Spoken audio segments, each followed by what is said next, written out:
Se você tá planejando viajar para o Caribe mexicano ainda nesse ano de 2024, ali pra região de Cancún, Playa del Carmen, Tulum, então fica aqui comigo nesse vídeo porque eu vou te contar tudo o que você precisa saber antes de viajar pra lá. Desde dicas onde se hospedar, como se locomover nesses lugares, como levar dinheiro, como economizar, e ainda vou te passar um roteiro completo pra 1, 2 e 3 semanas. Então bora lá. Em janeiro desse ano, eu passei 3 semanas de lua de mel no Caribe mexicano e visitei as cidades de Cancún, Playa del Carmen, Bacalar, Tulum e Isla Mujeres. E o que eu mais passei nessa viagem foi perrengue, inclusive eu gravei vlog aí, então tá tudo documentado. Por isso que eu resolvi gravar esse vídeo pra tentar ajudar aí, né, quem estiver indo pra lá, pra não passar pelo mesmo que eu passei. Uma coisa que eu não posso deixar de comentar logo aqui no início é que essa foi uma viagem que eu fiquei, assim, bastante decepcionada e que, honestamente, me deixou, assim, com a sensação de nunca mais querer voltar lá. Mas eu gravei um vídeo inteiro explicando o porquê de eu ter sentido isso e com detalhes, né, de tudo que aconteceu. Então eu não vou falar sobre isso aqui porque não vem ao caso. De qualquer forma, eu aconselho fortemente que você assista esse vídeo depois pra você já ir se preparando psicologicamente pra algumas coisas que muito provavelmente vão acontecer e que eu, por exemplo, gostaria de ter sido avisada disso antes. Então vamos começar falando aí sobre os lugares em si. O Caribe mexicano é uma região extremamente turística, então infelizmente se vê muito pouco da cultura original mexicana. Dá pra perceber assim que é tudo muito feito pro turista, principalmente americano. Cancún, Playa del Carmen e Isla Mujeres tem uma vibe totalmente Estados Unidos. Bacalar já é bem menos e Tulum mais ou menos. Então, se você tá querendo aí ter uma experiência muito rica culturalmente, infelizmente nenhum desses lugares é o ideal pra isso. Porém, se você tá à procura de lugares paradisíacos, com praias assim lindíssimas, né, cenotes incríveis, atividades na natureza, aí sim você tá indo pro lugar certo. Cancún e Playa del Carmen tem praias assim bem legais, que é o programa ideal pra se fazer durante o dia. Já à noite tem muita opção de bar e balada e eles ficam assim bem lotados. Então, se é isso que você curte, esses dois lugares são ideais pra isso. Apesar de Cancún ter aí uma fama muito grande, eu pessoalmente achei Playa del Carmen 1000 vezes melhor, tanto pela vibe assim, quanto também pela facilidade de acessar esses lugares. Em Cancún, se você não se hospeda na zona hoteleira, que é cara para um cacete, você acaba ficando longe aí de tudo e acaba sempre dependendo de transporte pra curtir tanto as praias quanto a vida noturna. Já em Playa del Carmen fica tudo ali pertinho, inclusive você consegue também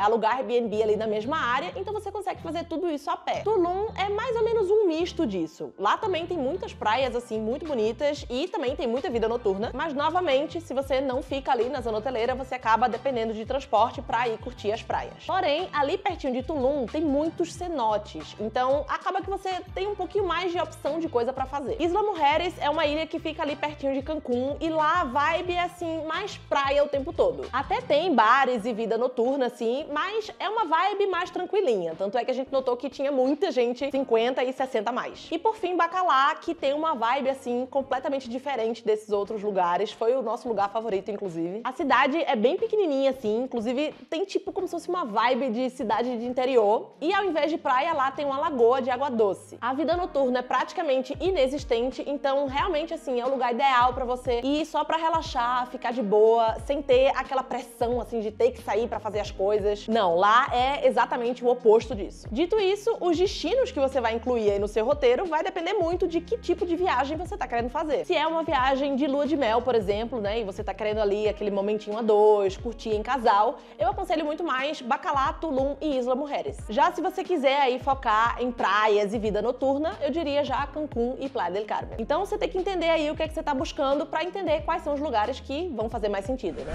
Onde se hospedar? Bom, isso vai depender muito do seu budget, né? Você pode ficar aí na zona hoteleira desses lugares e pagar uma fortuna ou ficar em zonas estratégicas que são mais baratas. Em Cancún, a gente optou por um Airbnb que tinha uma ótima localização. Era ali no centro da cidade e ele ficava pertinho de tudo, de rodoviária, de farmácia, supermercado. Esse Airbnb, assim, foi bem bom e a gente recomenda muito tanto o Airbnb quanto a localização ali, aquela região. Em Playa del Carmen foi mais ou menos a mesma coisa. A gente também optou por um Airbnb que também tinha uma excelente localização e as comodidades, assim, do lugar eram bem dignas aí pelo preço. E lá eu aconselho você ficar o mais próximo possível do centrinho e da praia, porque assim você consegue fazer ali tudo a pé. Já em Bacalar, a gente acabou ficando num hotel, porque os preços dos Airbnbs lá não compensavam, então a gente acabou achando aí esse hotel Sanha Bacalar e eu recomendo muito ele, porque além do quarto ser bem bom assim, tinha piscina, tinha um terraço lá em cima bem gostoso e tinha café da manhã também incluído, que era assim bem simples, mas bem ok. Em Tulum, a gente também ficou ficou no Airbnb, que inicialmente a gente pensou que era 10 de 10, mas depois a gente descobriu ele tinha um isolamento acústico péssimo e ele ficava atrás de uma balada, ou seja, era tuts-tuts na cabeça até de madrugada. E além disso, o banheiro era bem ruim também. Mas a localização foi sensacional, o prédio também era lindo, tinha piscina e tal. E aquela região dali, eu acho que também é um ótimo lugar pra se ficar. E por fim, em Isla Mujeres, a gente ficou no Hostel Celina, que também tinha uma localização ótima. E apesar do quarto ser bem pequenininho aí, era tudo assim, bem confortável. Lá, eu sugiro que você fique na parte norte da ilha, que é onde basicamente tem tudo. A parte sul, assim, ela é um pouco mais deserta, não tem muita coisa pra fazer. Quando ir pro Caribe mexicano? Essa é uma pergunta importantíssima, porque dependendo da época do ano, você pode pegar a época de sargaço, que é quando praticamente todas as praias estão ali inundadas de algas, o que definitivamente não é o ideal, né? Então, a melhor época do ano pra você viajar pra lá é entre dezembro e abril, que é a temporada seca. Além das praias estarem ali livres, né, do sargaço, a temperatura também acaba ficando um pouco mais amena, fica ali entre os 23 e 30 graus e também acaba tendo menos dias de chuva. Como levar dinheiro pro México? Bom, a essa altura do campeonato você já deve saber, né, que a moeda do México é o peso mexicano,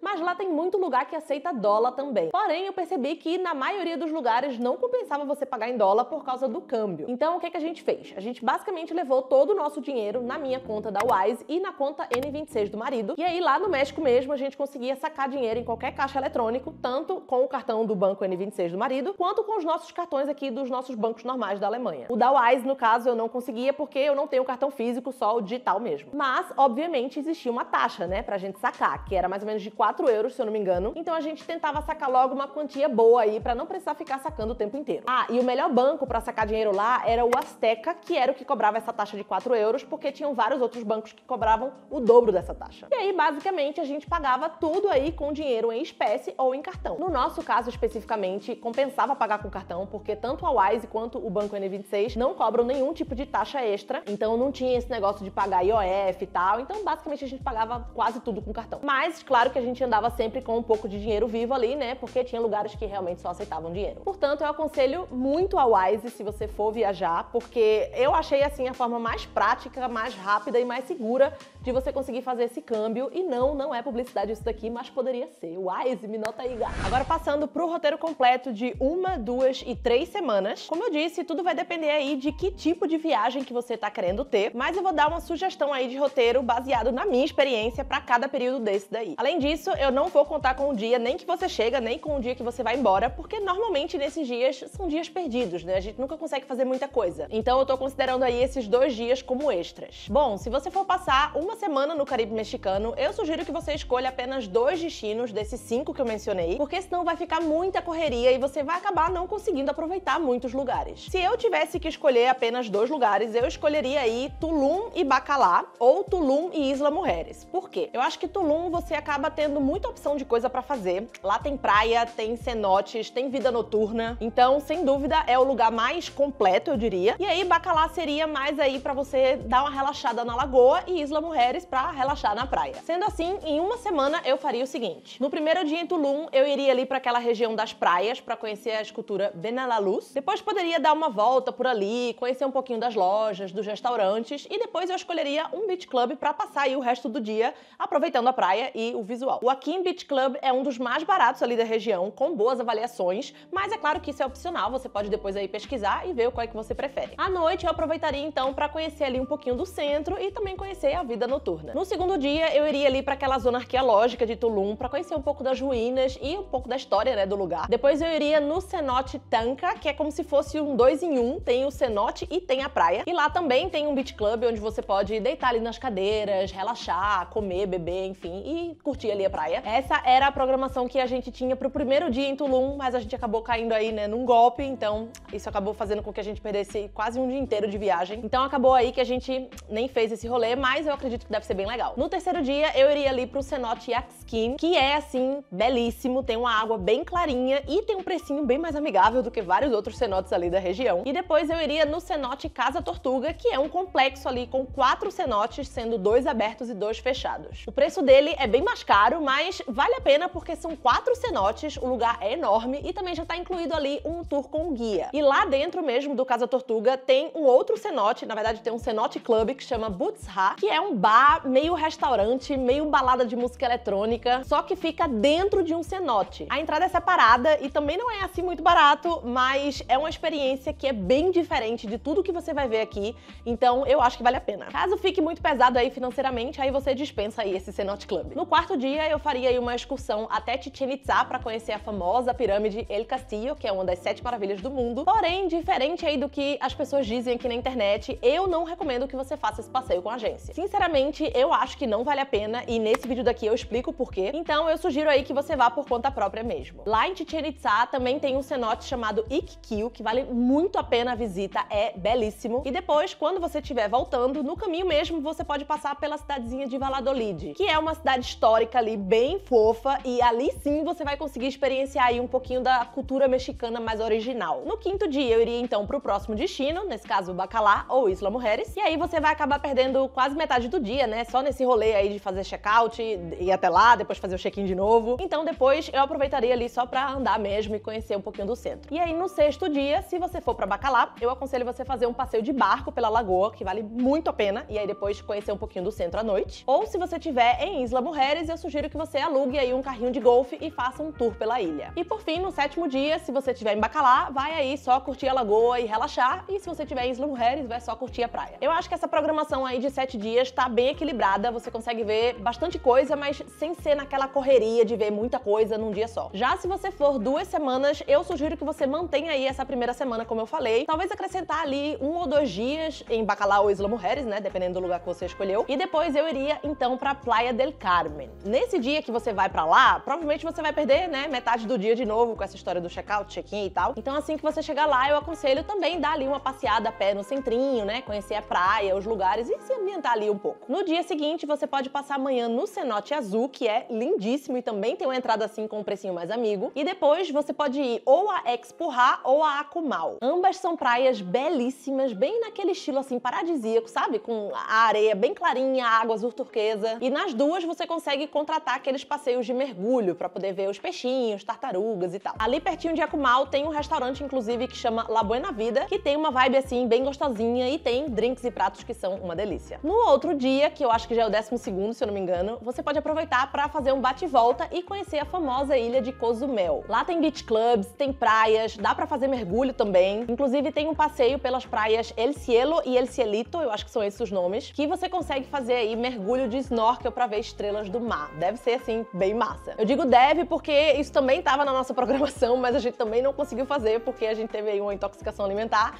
e a gente acabou ficando de cama. Mas por tudo que eu já li aí na internet, dizem que vale muito a pena. No 13º dia, eu aconselho você ir ao Explore, que é um parque de aventuras. O preço é um pouquinho mais caro, um pouquinho não, né? Um pocão mais caro, mas eu garanto que vale cada centavo. No vídeo de Playa del Carmen, eu mostro um pouquinho como que foi lá o nosso passeio nesse parque, então não vou me estender muito aqui, né? Mas eu já adianto que vale muito, muito, muito a pena. Foi assim, de longe, a melhor experiência que a gente teve de passeios lá no México. E no último dia, eu sugiro que você só curta ali mesmo as praias de Playa del Carmen, conheça um pouquinho mais do centrinho, veja as lojas, dos restaurantes, enfim, tem muita coisa interessante ali pra ver. Por fim, considerando aí um roteiro de 3 semanas, eu faria essas 2 semanas, como eu acabei de falar, talvez dormindo 1 ou 2 noites aí em Cozumel pra poder ter tempo de conhecer melhor a ilha. Inclusive lá tem um parque de diversão inflável que fica no meio do mar, chamado Playa Mia, e parece ser muito legal, assim, é daqueles programas que você passa lá, assim, o dia todo. Depois eu acrescentaria aí 2 ou 3 dias em Robox, que é uma ilha também, só que, assim, bem mais roots, bem mais tranquilo. Infelizmente, a gente acabou não indo pra lá, porque a gente caiu no erro de ficar 4 dias em Cancún, o que é totalmente desnecessário. Só que a hospedagem já estava reservada, né, então a gente não queria perder, mas eu tenho uma prima que foi pra lá e disse que é maravilhoso. E em Cancún mesmo, eu sugiro que você fique 1 ou no máximo 2 dias, só mesmo pra conhecer as praias, porque de todos os destinos que eu mencionei aqui, lá com certeza é o menos atrativo, pelo menos na minha opinião. Agora, em relação à locomoção, pras ilhas de Cozumel, Isla Mujeres e Robox, você pode pegar um ferry da companhia Ultramar, e os outros lugares que não são ilhas, você pode ir com a companhia de ônibus ADO. Essa é a forma mais barata de se locomover por lá e, sinceramente, eu acho assim os ônibus bem ok. A cadeira é confortável, tem ar-condicionado, tem lugar pra você colocar as malas, só os banheiros assim que não estavam em muito bom estado e a maioria dos ônibus também não tinha internet. Mas assim, de resto, tudo bem de boa e por um preço bem ok. Agora, pra se locomover dentro dos lugares, cada um vai ter aí uma especificidade diferente. Eu posso já adiantar que alugar um carro é sempre uma opção, né? Porém, a gente acabou caindo aí em um golpe em Tulum, então assim, se eu puder dar dar um conselho? Não alugue um carro.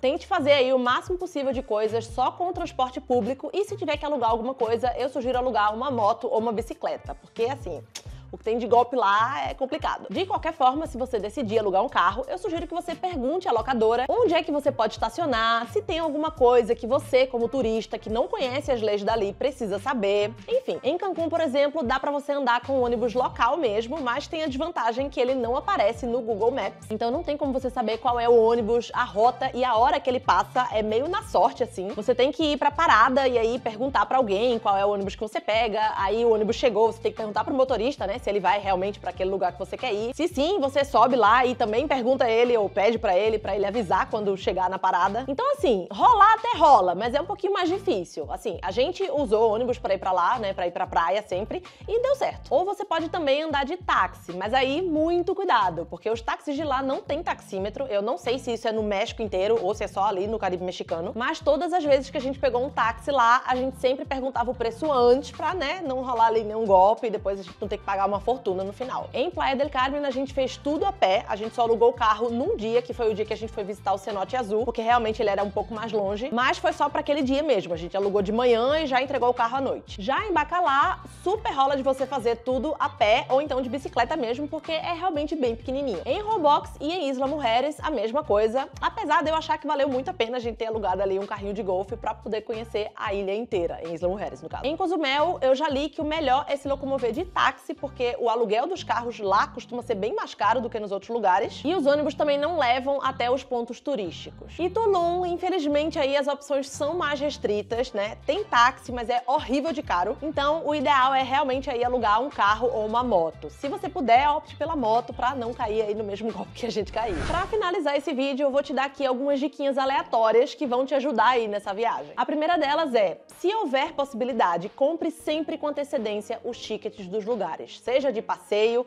ou principalmente lá dos ônibus da ADO, porque muitas vezes você consegue promoções e não só. Os tickets de ônibus, por exemplo, aconteceram algumas vezes da gente deixar pra comprar na hora, e aí quando a gente chegou lá, os próximos 2, 3 ônibus já estavam lotados. E aí a gente teve que ficar aí esperando, sei lá, umas 3 horas na rodoviária, porque era isso, né? Não tinha o que fazer. Então não cometa esse erro. Uma coisa importante, sempre que você for pegar táxi lá, pergunte antes quanto é que vai dar a corrida. Lá é bem comum de acontecer golpes dos mais variados tipos, inclusive eu falo muito sobre isso nesse vídeo daqui, então muito cuidado aí pra não cair em nenhum deles. Compra de souvenirs. Lá, o melhor lugar, assim, sem dúvida, pra poder você comprar essas lembrancinhas de viagem e tal, é lá em Chichén Itzá. Além da variedade, os preços lá costumam ser mais baratos do que as lojinhas que você encontra normalmente nas ruas. Mas se prepare aí pra pechinchar, porque a galera lá gosta de fazer isso, é uma coisa assim cultural e já vá se preparando aí. Outra coisa aleatória aí é que você não deve levar na sua mala nem protetor solar e nem repelente. A maioria dos lugares exigem que você use esses produtos biodegradáveis, então você pode deixar pra comprar lá mesmo, é super fácil de achar em qualquer supermercado ou loja de conveniência. É claro que você pode usar, né, o que você tem aí em casa, claro, ninguém vai saber além de você, mas é importante a gente respeitar a biodiversidade e as formas de vida que tem naquele lugar. Então, vamos combinar, né? Não vamos ser essa pessoa. Então eu só vou deixar aqui avisado, né, só pra você ficar aí ciente, é que lá no México, ou pelo menos no Caribe mexicano,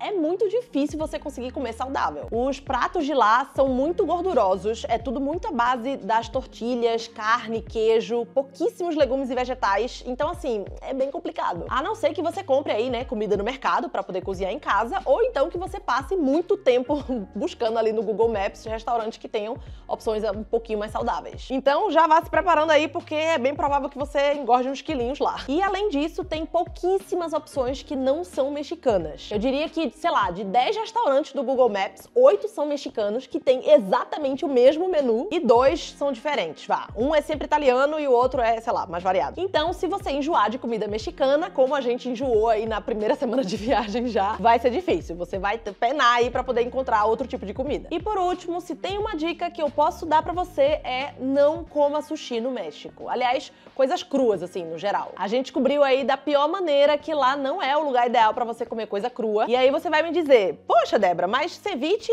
é peixe cru, né? E é comida típica de lá, tem em todo lugar. E sim, é verdade, né? Se você quiser ir experimentar, fica por sua conta e risco. Mas a verdade é que a gente comeu um sushi lá que tava delicioso, inclusive no Google Maps só tinha avaliações boas. E no dia seguinte a gente amanheceu lá muito mal da barriga, vomitando, com diarreia, enfim, tudo que a gente tem direito. A gente perdeu aí um dia inteiro, ficamos de cama, e quando eu postei isso lá no Instagram, várias pessoas me responderam no direct dizendo que elas também tiveram problemas com coisas cruas lá no México. Então, a dica eu tô dando, você segue se você quiser. Acho que eu consegui passar aí todas as informações pra vocês. Eu sei que o vídeo ficou longo, mas é porque eu realmente queria que ele ficasse assim o mais completinho possível. Se esse vídeo foi útil, não esquece de deixar um like aqui embaixo e deixar um comentário também. Deu mó trabalhão de escrever esse roteiro e eu tenho certeza que tá dando mó trabalhão também pro meu editor pra editar ele. Então, ajuda aí nesse engajamento e nessa divulgação. E se você quiser aí acompanhar toda essa viagem e ver aí todos os perrengues que a gente passou, e olha que não foram poucos, os vídeos já estão todos aqui disponíveis. Espero que você tenha gostado e a gente se vê no próximo vídeo. Tchau!